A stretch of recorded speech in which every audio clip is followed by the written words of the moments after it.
तो target with PS Parihar channel में आपका स्वागत है। आइए शुरू करते हैं और देख लेते हैं कि आज के समाचार पत्रों में विद्यार्थी जीवन से संबंधित कौन कौन सी सूचनाएं हैं। तो वीडियो को जल्दी से लाइक कर दें, शेयर कर दें और जिन छात्रों ने चैनल को अभी भी सब्सक्राइब न किया हो तो जल्दी से सब्सक्राइब कर लें ताकि आप लोगों को इसी प्रकार की अथेंटिक अपडेट्स सबसे पहले मिलती रहे। आगे बढ़ने से पहले एक सूचना उन विद्यार्थियों के लिए जो विद्यार्थी टीजीटी पीजीटी की भर्तियों की तैयारी कर रहे हैं। वे सभी अभ्यर्थी चक्षु प्रकाशन की इस बेस्ट बुक को ले सकते हैं जिसे आप लोग यहाँ पर देख रहे हैं। किसी प्रतियोगी परीक्षा के लिए सबसे महत्वपूर्ण चीज होती है सॉल्व पेपर, और यहाँ पर चक्षु प्रकाशन की अलग अलग सब्जेक्ट्स की बुक्स आती हैं सॉल्व पेपर की। जैसे यहाँ पर आप लोग इंग्लिश की पुस्तक देख रहे हैं, ये सॉल्व पेपर है। ये जो पुस्तक है ये टीजीटी पीजीटी के लिए ही नहीं सभी एग्जामों में आपके काम आएगी, चाहे वो एलटी ग्रेड हो, जीआईसी हो, जीडीसी हो, डायरेक्ट असिस्टेंट प्रोफेसर इत्यादि। इसी तरीके से यहाँ पर आप हिंदी की बुक देख सकते हैं, आप संस्कृत की बुक देख सकते हैं, आप गणित की पुस्तक देख सकते हैं सॉल्व पेपर, गृह विज्ञान की सॉल्व पेपर देख सकते हैं जिसमें 2750 से ज्यादा बहुविकल्पी प्रश्न दिए हुए हैं और उनकी पूरी विस्तृत व्याख्या दी गई है। टीजीटी पीजीटी की कला की पुस्तक भी आती है चक्षु प्रकाशन की सॉल्व पेपर की जिसमें 2400 से ज्यादा बहुविकल्पी प्रश्न दिए हुए हैं। सभी कापी किताबों की दुकानों में चक्षु प्रकाशन की ये बेस्ट बुक्स आपको मिल जाएंगी और अगर आप लोग ऑनलाइन मंगवाना चाहते हैं तो उसकी लिंक मैंने डिस्क्रिप्शन बॉक्स और कमेंट बॉक्स दोनों जगह उपलब्ध करा दी है। ये देखिए, ये जो है फिजिकल एजुकेशन की बुक है जिसमें 2650 से ज्यादा बहुविकल्पी प्रश्न दिए हुए हैं और सामाजिक विज्ञान की भी पुस्तक आती है। और इन बुक्स की खासियत है कि इनमें जो प्रश्नों की जो व्याख्या दी गई है वो काफी अच्छी तरीके से दी गई है ताकि अगर प्रश्न बदल करके भी आए तो आप लोग उसे सॉल्व कर सकें। चलिए शुरू करते हैं और बात कर लेते हैं सबसे पहले क्रिकेट वर्ल्ड कप की थोड़ी सी, और ज़्यादातर इसके बारे में तो आप सभी लोगों को जानकारी होगी ही। आप लोग अवश्य बताएं कि आप लोगों को कब लगा कि यहाँ से जो मैच है वो भारत के हाथ में आ गया है और दक्षिण अफ्रीका के हाथ से निकल गया है। वो टर्निंग पॉइंट आप बताएं। और एक बात मैं और बता दूं कि इस मैच की एक खासियत ये है कि जब जब आपको ऐसा लगने लगे कि अब सब कुछ हमारे हाथ से निकल गया है, अब कुछ नहीं हो सकता है, तब तब आप लोग इस पारी को याद कर लीजिए। कितनी बार ये मैच पूरी तरीके से दक्षिण अफ्रीका की तरफ चला गया था और लगभग 27 बालों में 27 रन बनाने थे। 28 बालों में भी एक बार हो गया 27 रन बनाने थे और काफी विकेट भी थे उनके पास में, फिर भी भारतीय जो गेंदबाज हैं, जो फील्डर हैं, वो बिल्कुल भी हतोत्साही नहीं हुए और वो लगे रहे। सभी के जीवन में ऐसी चीजें कभी कभी आ जाती हैं जैसे लगता है कि अब कुछ नहीं हो सकता है, अब हमारा सब कुछ खत्म हो गया, सब कुछ समाप्त हो गया। और इस मैच में भी ऐसा कई बार हुआ। बैटिंग लाइन में भी ऐसा हुआ था जब लगा था कि नहीं नहीं जल्दी जल्दी 2-3 विकेट गिर गए और लगा था कि अब जो है बड़ा स्कोर नहीं बन पाएगा, लेकिन सम्मानजनक स्कोर बन गया। इसी तरीके से जब हम फील्डिंग करने के लिए उतरे तब तो ऐसा कई बार हुआ। शुरू में भले ही 2 विकेट जल्दी मिल गए, लेकिन उसके बाद से तो फिर जब दक्षिण अफ्रीका विकेट गिरने के बाद में भी रुक नहीं रही थी और वो लगातार अपना स्ट्राइक रोटेट कर रहे थे, छक्के पर छक्का मार रहे थे, तो भारतीय गेंदबाजों ने, भारतीय फील्डर जो हैं वो बिल्कुल भी परेशान नहीं हुए, कोई भी गलती का मौका नहीं दिया और जो अंत में जो मैच है जो अंत तक लड़ते रहे और अंत तक लड़ने की वजह से ये जो मैच है वो भारत के हाथ में आ गया। और वैसे मैं अपना बताऊं कि जो सूर्य कुमार यादव ने जो कैच लिया था बाउंड्री में, जो सिक्सर जो जा रहा था, वहां से मैं मानता हूं कि वहां से पूरी तरीके से दक्षिण अफ्रीका से मैच भारत ने ले लिया था। ऐतिहासिक कैच था।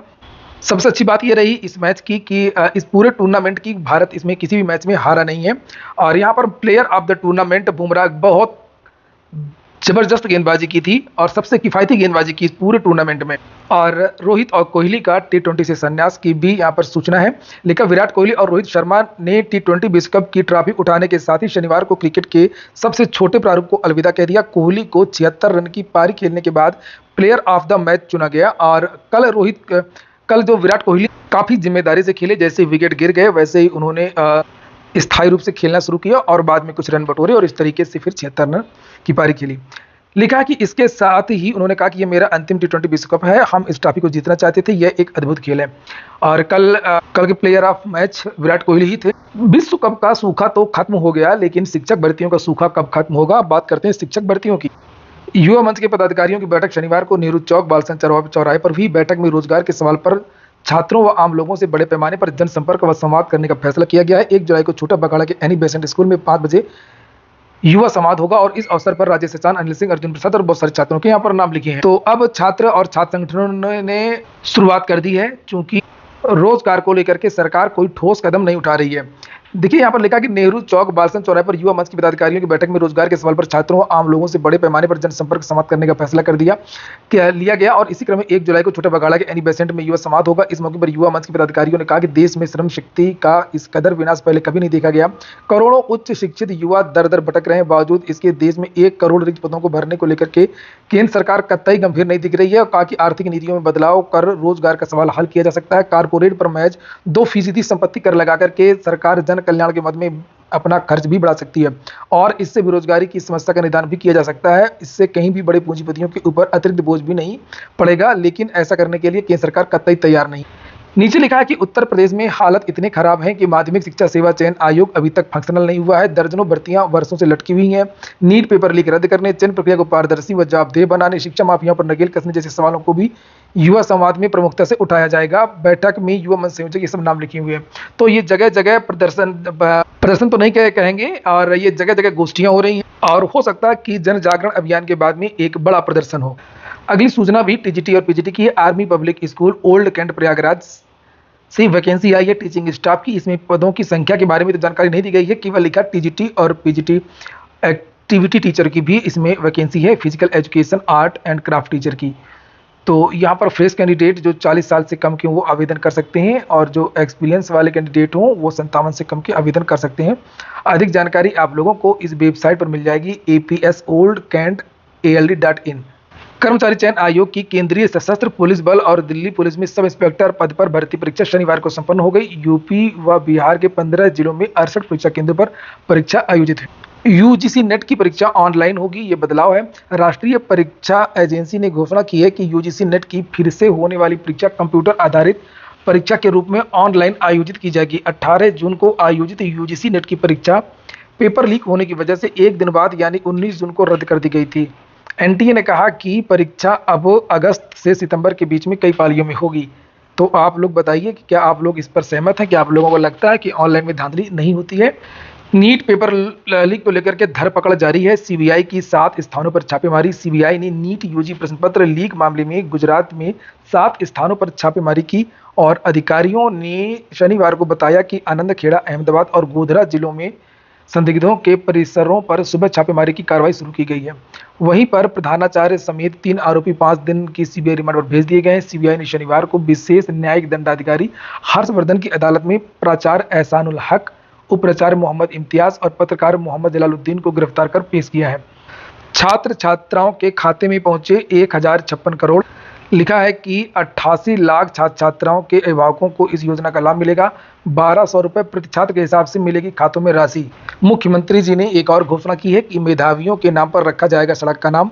माध्यमिक शिक्षा परिषद, यूपी माध्यमिक संस्कृत शिक्षा परिषद और यूपी और CICI और CBSE के छात्रों को यहाँ सम्मानित किया गया है। ये छात्र छात्राएं जिस गांव मोहल्ले के होंगे वहां की सड़क का नामकरण इनके नाम पर या वहां की सड़क का निर्माण कार्य सरकार के स्तर पर होगा। विधायक और सांसद के साथ मिलकर के इन्हीं के द्वारा इसका शिलान्यास भी करवाया जाएगा। अनुप्रिया ने आरक्षण को लेकर के जो नोटिस लिखा था, जो पत्र लिखा था सीएम योगी जी को, उसको लेकर के भी सूचना है, कल से हलचल है।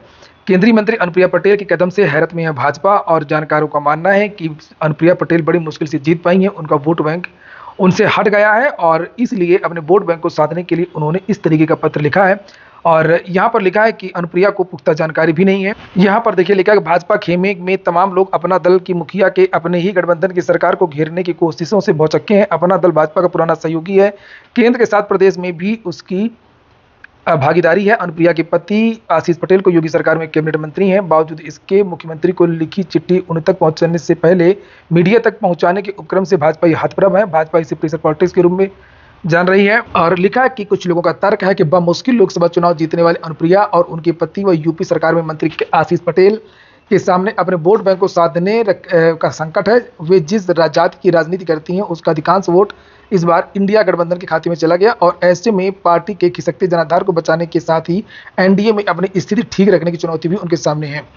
वहीं पर एक सांसद है लालजी वर्मा, उन्होंने भी ऐसा ही आरोप लगाया था, तो संस्थान ने सफाई दी है और लिखा कि न्यूरोलॉजी विभाग में असिस्टेंट प्रोफेसर के पद पर चयन में आरक्षित श्रेणी के अभ्यर्थी के साथ भेदभाव के आरोपों को संस्थान ने तथ्य से परे और भ्रामक बताया है। 13 मई को चयन के लिए हुए साक्षात्कार की वस्तु स्थिति की जानकारी देते हुए SGPGI के प्रवक्ता ने कहा कि सांसद महोदय का कथन न केवल असत्य है अपितु भ्रामक भी है।